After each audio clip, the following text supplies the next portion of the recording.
Hi friends, అందరూ ఎలా ఉన్నారు? ఇవాళ గోంగూర రోటి పచ్చడి అనమాట. చాలా బాగుంటుంది. ప్రాసెస్ ఎలాగో చూద్దాము. ఇవాళ మనం ఎంతో ఈజీగా తయారు చేసుకునే గోంగూర పచ్చడి. ఇది 3-4 డేస్ కూడా ఉంటుందండి. ఎలా చేసుకోవాలో చూద్దాం. ముందుగా గోంగూరను తీసుకొని శుభ్రంగా కాడలు లేకుండా ఒలుచుకోవాలి. ఒలిచిన తర్వాత పక్కన పెట్టేసుకోవాలండి. ఇప్పుడు ఒక గిన్నెలో కొంచెం వాటర్ తీసుకొని కొంచెం ఉప్పు వేసేసుకోవాలి. ఉప్పు వేసేసి ఈ గోంగూర అంతా కూడా వేసేసి శుభ్రంగా కలుపుకోవాలి. శుభ్రంగా కడిగేసుకొని ఇప్పుడు వాటర్ నుంచి తీసేసుకుందాం. మొత్తం కూడా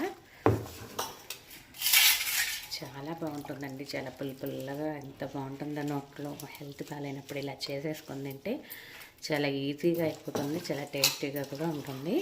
బాగా కడిగి ఒక ప్లేట్లో తీసేసుకున్న తర్వాత ఒక బౌల్ పెట్టేసి దాంట్లో మనం కడిగిన గోంగూర మొత్తం వేసేసి, గోంగూర పుల్లగా ఉంటుంది కాబట్టి ఎక్కువ మిరపకాయలు పడతాయి అన్నమాట. నేను అంత గోంగూరకి ఒక 20 మిరపకాయలు వేసేసాను. వేసేసి బాగా కలపాలండి. కింద వెంటనే అనమాట కలర్ చేంజ్ అవుతుంది. చూస్తున్నారు కదా వీడియోలో. చూడండి, కింద చూసారా కలర్ మారిపోయింది, వెంటనే ఉడికిపోయింది. చాలా బాగుంటుందండి. పిల్లలకి ఇలా చేస్తే ఇష్టంగా తింటారు. పుల్లగా ఉంటుంది కదా. నేనైతే 2 స్పూన్లు అంతా వాటర్ వేస్తున్నాను, ఎక్కువ వేయట్లా. వేసేసి ఇంకొకసారి కలుపుకుంటున్నాను. కొంచెం ఉప్పు వేసుకోవాలి, కల్లుప్పు వేసేసుకొని కలుపుకోవాలి. కొంచెం చింతపండు అండి, చాలా కొంచెం అంటే కొంచెం వేసేసేయాలి. వేసేసి ఇప్పుడు ఒకసారి మొత్తాన్ని బాగా కలుపుకోవాలి. కాయలు కూడా బాగా మగ్గిపోయినాయి. ఇప్పుడు స్టవ్ ఆఫ్ చేసేసుకొని చల్లారిన తర్వాత మిక్సీ వేసేసుకుందాం అండి. మనం మొత్తం మిక్సీ వేసేసుకొని మెత్తగా తిప్పుకోవాలి, పేస్ట్ లాగా. చూడండి, మిక్సీ వేసుకున్నాం, మెత్తని పేస్ట్ లాగా వచ్చేసింది. ఇప్పుడు దీనికి పోపు పెట్టేసుకుందాం. ఒక ప్యాన్ పెట్టేసి కొంచెం 2 స్పూన్లు ఆయిల్ వేసేసుకోవాలి. వేసుకుందాం. బాగా ఫ్రై అయిన తర్వాత మనం ఎండుమిరపకాయ వేసుకుందాం.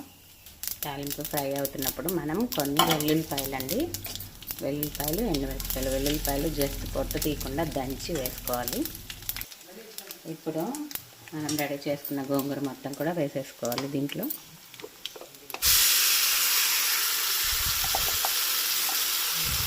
వేసేసుకొని బాగా కలుపుకోవాలి.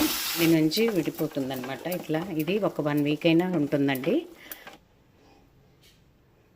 ఆనియన్స్ వేసేసి ఒకసారి బాగా కలుపుకోవాలి.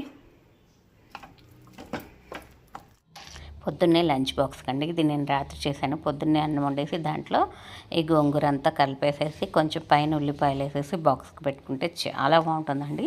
దీని కాంబినేషన్ నెయ్యి కూడా వేసుకుంటే సూపర్గా ఉంటుంది. నేనైతే మా పిల్లలిద్దరికీ బాక్స్ రెడీ చేసేసాను. చాలా టేస్టీగా ఉందండి. Okay friends, like, share, subscribe to పోల్ శెట్టి సిస్టర్స్. Bye bye.